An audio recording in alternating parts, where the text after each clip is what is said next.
we're getting bad advice from attorneys around how to beat the tax code. And your podcast is about tax strategies. And so, of course, you can have a legal, good, correct tax strategy, and you can also have a tax strategy that just flat out won't work. So now let's dive right into our topic, cannabis capital gains tax deferral. But even before we go there, more so just the cannabis industry and kind of demystifying the tax behind it. So Andrew, what's the biggest secret or biggest thing to overcome when it comes to understanding the cannabis industry and the accounting and the tax and the systems behind it? Yeah, so it's a very tricky industry. I was in oil and gas for 10 years, and it's also a very tricky industry, but almost the opposite, where you have the big four. It's been around for decades. You've got software, we've got gap guidance, we've got industry guides, we've got all these tools. And so it kind of goes from the top down. Cannabis went the other way, and up to even a couple of years ago, you could not find a CPA that would touch it. They're like, no way I'm getting anywhere near that. It's crazy. It's illegal. It's federally illegal, which is still true today. It's still on Schedule 1. That said, in just a few short years, we've gone from where no one would touch it. Pretty much all the big national firms are in the space at this point, except for the big four. All the small firms are in it, the medium size. And so, but still today, yeah, we don't have all that gap guidance or industry guides, et cetera. And so we kind of had to learn it from the bottom, and layered over the top of that, many of the companies in the early states like mine, Colorado, Oregon, California, were getting bad advice from attorneys around how to beat the tax code. And your podcast is about tax strategies. And so, of course, you can have a legal, good, correct tax strategy, and you can also have a tax strategy that just flat out won't work. And so these kind of strategies were pitched by a lot of attorneys, et cetera. And so a lot of the early people, like Harborside's a good case to go read. They spent 10 years in court and still lost $11 million, and no telling how much in court fees, because the IRS is winning most of the positions. The tax code in particular that affects marijuana is 280E. It's a very easy tax code to learn because it's only one sentence. If you Google IRC 280E, it's only one sentence long, and it's very simple. It says if your company traffics, whatever that means, in Schedule 1 drugs, which used to be cannabis and CBD and hemp, now it's only cannabis, CBD and hemp are off Schedule 1. But for cannabis, it says no deductions and no credits, period. So if you traffic in a Schedule 1 drug, the tax code doesn't matter to you because you don't get any deductions or credits anyway. Now, that said, 471 comes into play, which is not a deduction or a credit. It's inventory. And so whether you sell heroin or cannabis or whatever and file a tax return, you can book cost into inventory, which go to cost of goods sold, and lower your taxable income.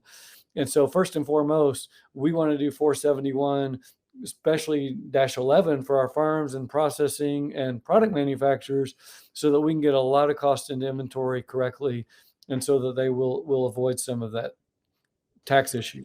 Okay, let me try to unpack that a little bit, right? And I love the way you've used the analogy of oil and gas industry, right?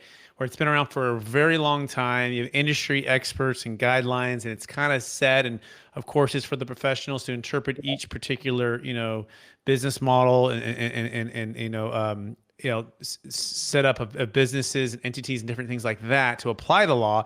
But cannabis is like the reverse order. It's like it's starting and it's moving its way up. Even the big four still don't have, let's say, aren't really working on it. It's more like the mid-sized small firms, and so it's kind of this is still new, but it's important to understand that you still have to follow the guidelines, right? The IRS has codes and has guidelines, and if you're not doing it properly, you're going to owe the tax, right? I think CPA tax attorney that I work with, he basically says, it's interesting with the IRS and the law and the way it's written, that essentially it's the one thing, especially when it comes to tax, that you're guilty until proven innocent, right? Yeah. So they show up, Andrew, maybe talk on this, and they say, hey, you owe us the tax. Prove that you don't, right? Prove that you had an expense for this, or prove that it actually, you said 2AE and 471-11.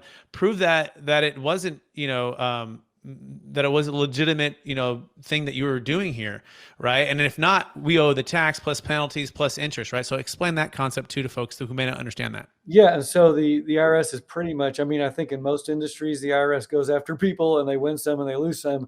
They're winning every single case. And even small mom and pop farmers, they'll get $500,000 or more. It's a very, very punitive tax. So even if you think about it this way, you're a dispensary, which we see everywhere. You it's like most retail, that Keystone markup, you buy your product, you sell it for double. So that's your gross profit. Well, basically you're paying tax on gross profit. And so running a retailer is very hard in any industry, but imagine paying tax to the IRS on gross profit. And on top of that, you're paying other taxes to the state and city. And so it's very, very difficult. And so really, even if they do this correctly, they can actually on the farming side make a little bit more because they can get a lot of costs into inventory. But for much of the industry, if they do this correctly, they're more likely than not going to have a net loss and have a tax bill, and their cash flow is going to be negative. So they need to be very well capitalized. That said, it reminds me a little bit of the high tech industry. You think of things like Amazon that operated at a loss for years and years, and investors don't care because they're growing, they're building market share, brand, revenue. They know eventually the profits will come. And so cannabis CBD is really a lot like that. So if you're going to start a farm or a processing plant, you better have millions of dollars to withstand those tough times. But you can still make a killing even with net income zero or even a tax loss, because companies are valued pretty highly in this space. And you can even go look at a couple of public companies. Tilray is a great example. They're up in Canada right now, and they're starting to do some buy into the US, but they're valued, I think, at $4 or $5 billion, and they have just astronomical losses every quarter. So that's kind of where we are now. There are bills in Congress right this second in the Senate to do what they did for CBD. Literally just take it off Schedule 1 and 280E disappears. And so we'll see Excellent. what happens with that. Very well said. By the way, you can learn more about Andrew Hunzicker, CPA, at dopecfo.com. Yep, it's exactly how you heard. It's dopecfo.com, DOPE, CFO.com.